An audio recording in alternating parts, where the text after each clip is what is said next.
My name is Laurie Ashley. I go by L.E. Ashley in my artwork. I grew up in Middleborough, Massachusetts, and began studying traditional painting methods under Leland Smith in the 80s. Later, I went to Southeastern Massachusetts University, which became UMass Dartmouth, and graduated with a degree in illustration. I'm passionate about the deep history flowing through this area of Massachusetts. I belong to a cemetery preservation group. I like to metal detect. I roam through the woods and cemeteries and shorelines and the back roads with my trusty companions George and Ollie to breathe in the antiquity and gain inspiration.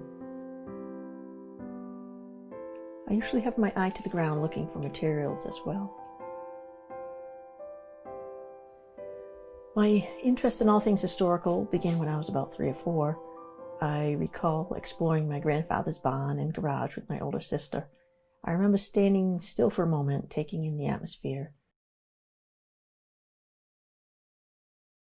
Old wood surrounded me, toolboxes and wooden tools from a simpler time, and tables with oil and paint stains. I still remember the smell. Rusty metal cast-off bits lay on the floor.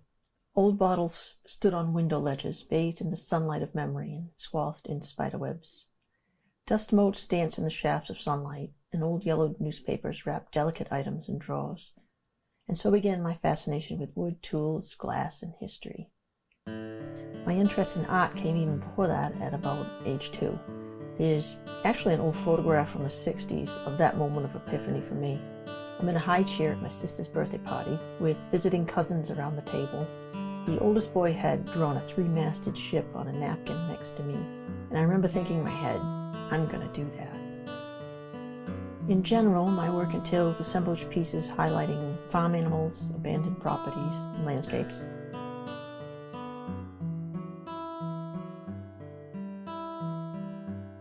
Over the years, I've tried many forms of art, from illustration to murals, painting on feathers and forming detailed animals on stones, carving and wood-burning hard-shelled gourds to make vessels, birdhouses, and jewelry.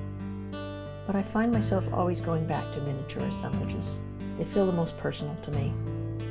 I'm fascinated with the process that begins once man has abandoned something, the breakdown, the decay, the reclaiming by nature. The textures, colors, and patinas emerge are very inspirational. I have this weird thing about beautiful colors and combinations of colors. I want to eat them. I don't know what that is. Maybe it's just symbolic of consuming that beauty. I don't know. I'm very tactile when it comes to choosing the assemblage elements for my work. I pick each piece according to type, age, color, and texture. If I absolutely need to use new wood, I age it as best I can to get the look I need, by sanding and gouging it, or even beating it with a hammer. Any creases or cracks that don't look antique, I'll fill with a sawdust glue mixture and press Tripoli rotten stone dust into the crack.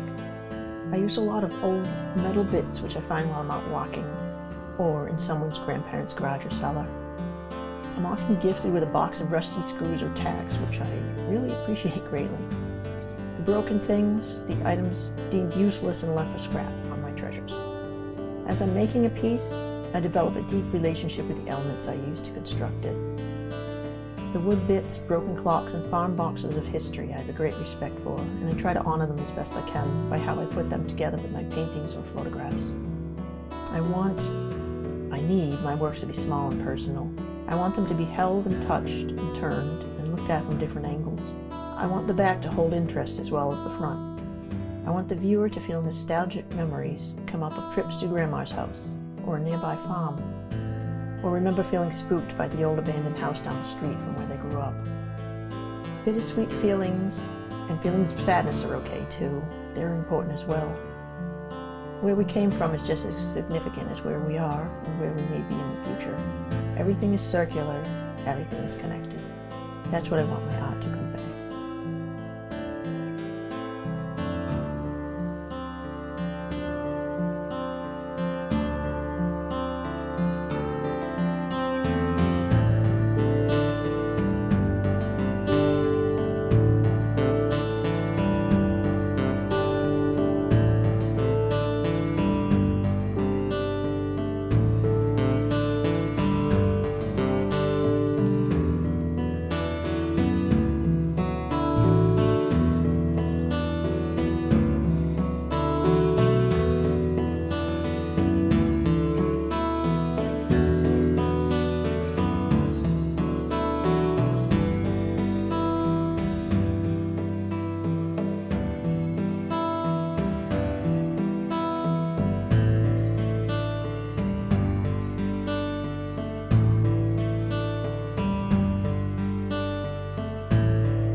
It was a beautiful old abandoned church in the Catskills.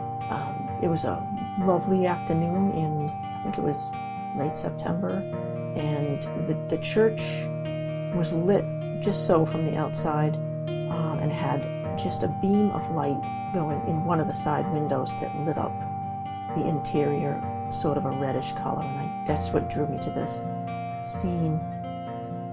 The title "Still Waiting" means to me that this church was waiting for a congregation again. It seemed kind of sad and lonely, and it needed its people back. It needed its worshipers back.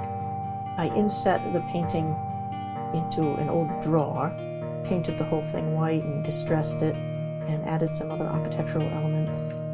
This piece really spoke to me as I drove by on that lovely afternoon in the Catskills.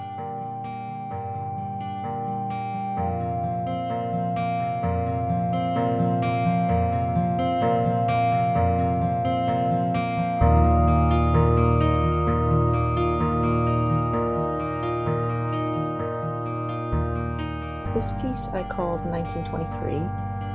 It depicts my grandfather on his Indian motorcycle.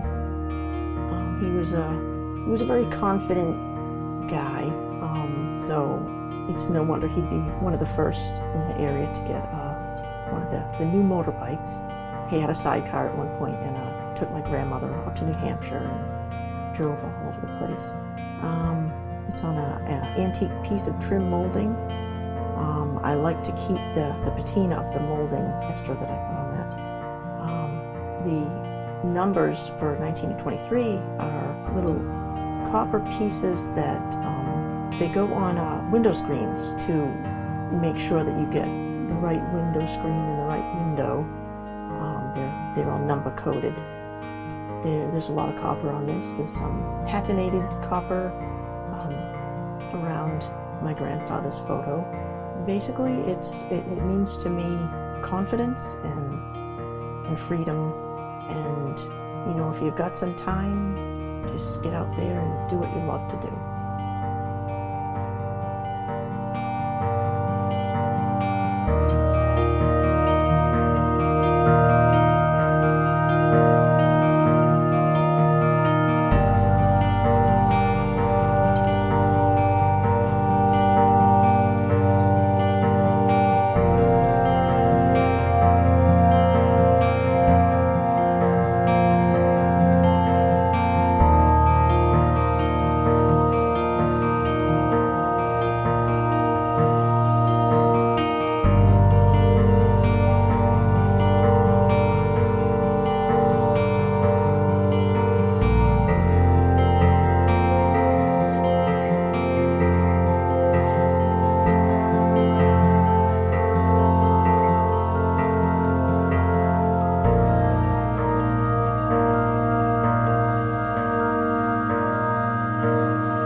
Hyannis moon is one of my bigger pieces. It shows a early evening in Hyannis, Massachusetts. There's some sailboats in the distance and a rolling cloud bank coming in. It's framed with old pieces of wood, and it's on a piece of driftwood that I found at the beach. It's got some curtain hardware holding it in as brackets, and I was in one of my moments of I need something, I know what I need, where do I find it? And I had one of those little brackets, and the other two I'm like, okay. So I went upstairs at my dad's house, which is a very old house, and kind of got up on a chair and took my screwdriver and kind of stole a couple of brackets off the wall, off the window. Sorry, Dad. I'll replace them.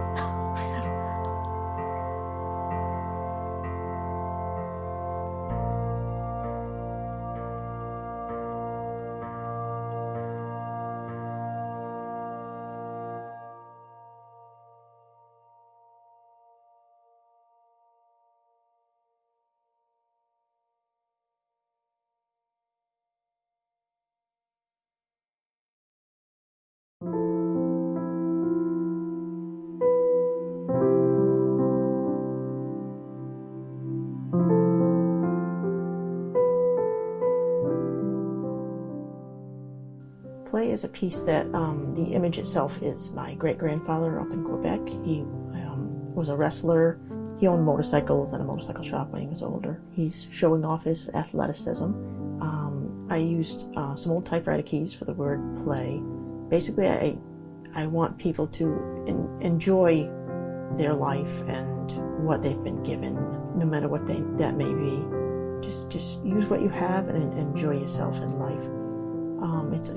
The piece is on a piece of old bullseye molding. It's got some chain, some other brass elements, and a real nice little bit of painted shabby patina to the wood.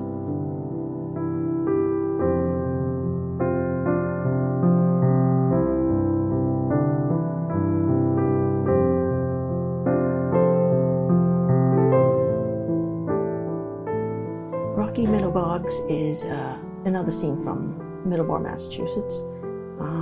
We have a great deal of cranberry bogs in this town. My favorite is when it's late fall, early winter, and the bogs are a gorgeous reddish color. This scene was a nice, foggy, really chilly day. I really liked the way the filtered light caught the colors in the bog and on the different tones of the grass. It's a fairly loose piece, and it's on a piece of old wood, and it's got another old wood frame that I insetted into with some old rusty tacks.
Copper Sunset is another piece that shows a place where I used to live in central Massachusetts.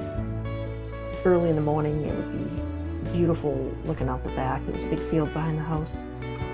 There was like filtered sunlight coming through the fog. It's this piece is behind clock glass, and I'm not really sure what that round thing is. I was just gifted a big box of these round wooden things, so they'll be in a lot of my artwork. It's got some old brass lamp pieces. The base that it's on was down the street from me. A couple of years ago, there was somebody had put out two big grandfather clocks that one was a little rough, the other was nice. Somebody drove by and took the nice one, and this shabby one was still out there. And at one point in the middle of the night, some kids must have knocked it over because it was all shattered the next day. I went with my truck and I backed it up, and I picked up every last piece of that beautiful grandfather's clock. And this piece that is part of the base is a section of that, and it's got a real nice mahogany type of finish to it, and the roughness from, you know, its age and being knocked over and hauled in my truck.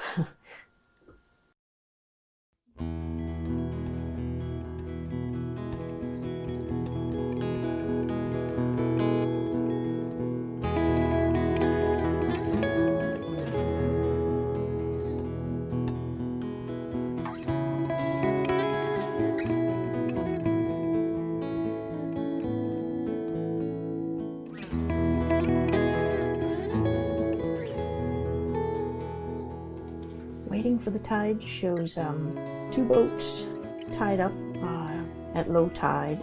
Again, filtered sunlight, and the water was incredibly clear. You could see all the rocks through it, and I really liked that look to it. It's the oil painting is inset into an old farm box. It's got a piece full of netting that I found up in Maine at the ocean.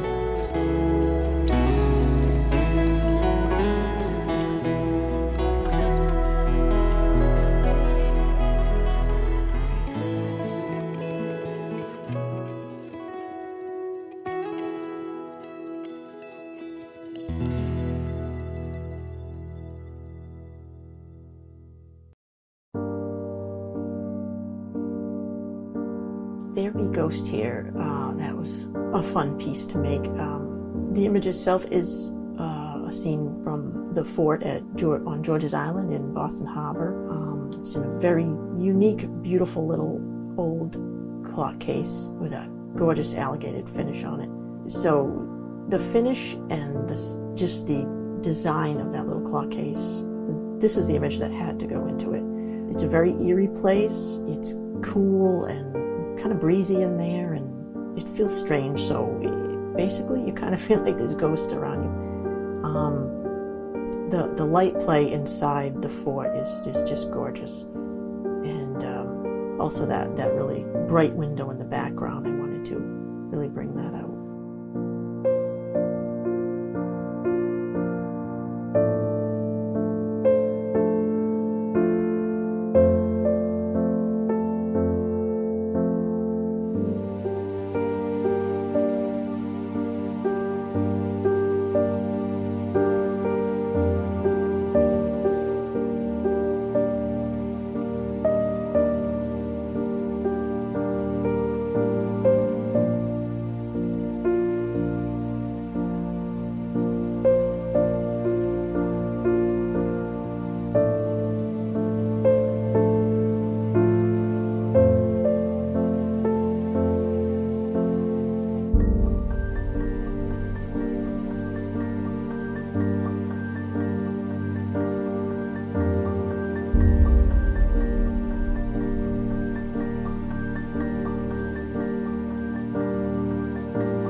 group of sheep from the Soul homestead in Meadow, Massachusetts.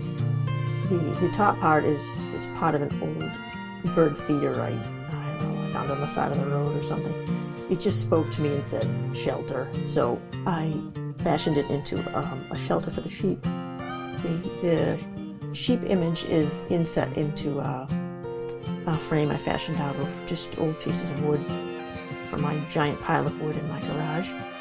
I just wanted to catch that moment in time where the sheep look up from grazing when they see you in the distance, and the rich color of the grass and the atmosphere behind them.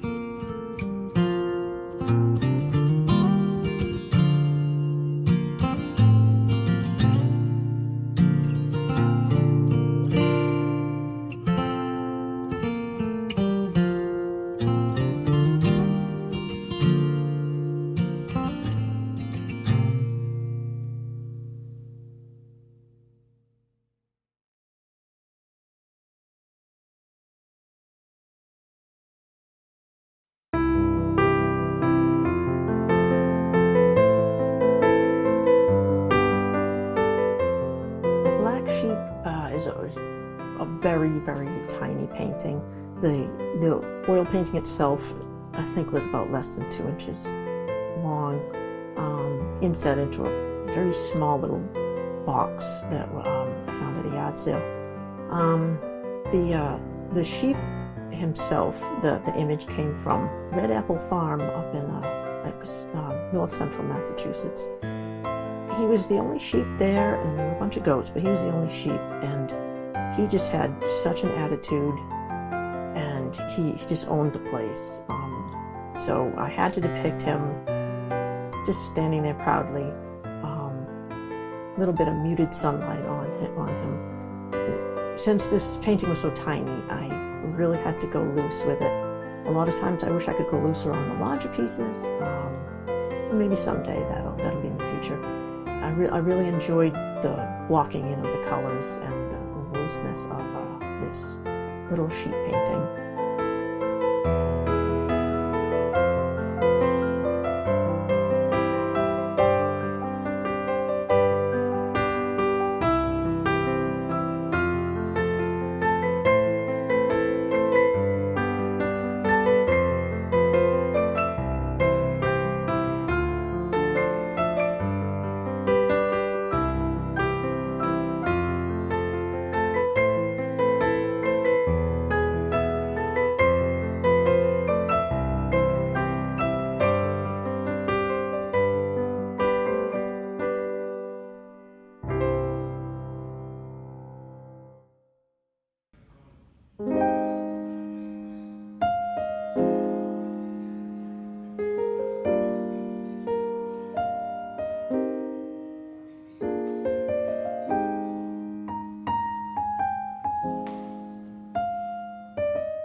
This heirloom assemblage is called Best Friend's Hat.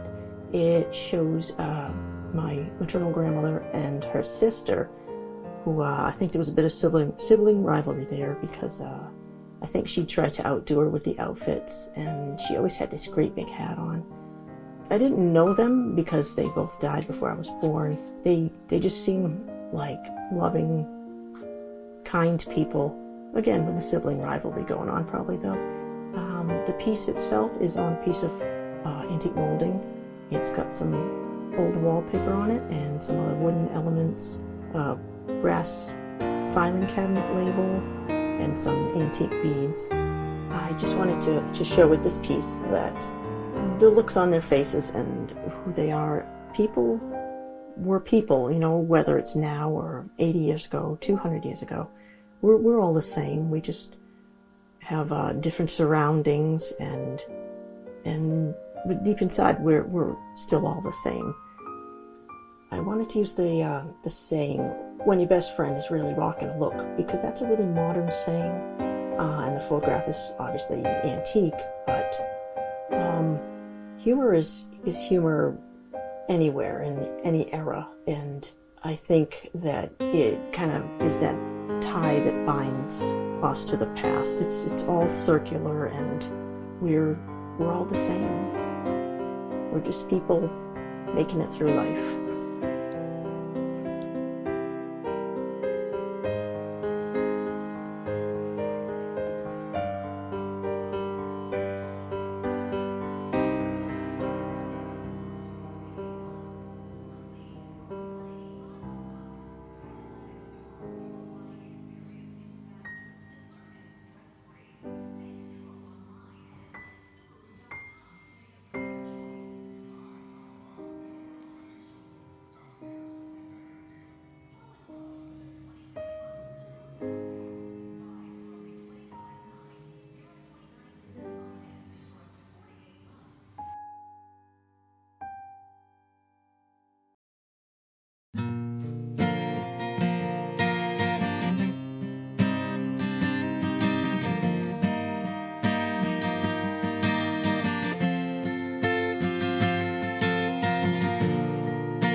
This piece, Plush, depicts a kind of suspicious sheep. The image itself was taken at the Soul homestead in Middleborough, Massachusetts. He was suspicious of me. I was a little too close to, his friends, and he was checking me out as I was taking photographs. I enjoyed his presence. I liked the way the light was hitting his wool in the background behind him. Again, it's a very small, tiny painting, so it's a lot looser than some of my other ones.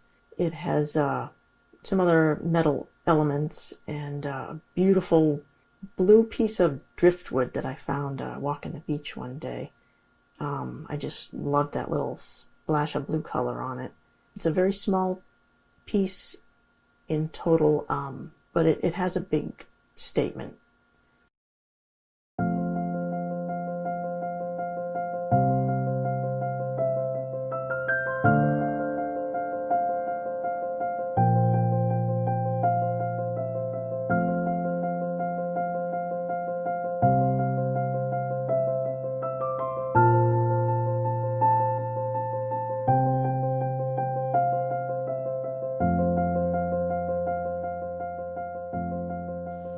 We Wait is a piece that shows my uncle, my mother's brother, when he was just a little guy, probably about 3 years old, and he's in a homemade little car and waiting for the dog to pull him, and the dog's just sitting there like, it's a gorgeous sunny day. I'm just going to sit here and enjoy everything. So that's where the title We Wait came from.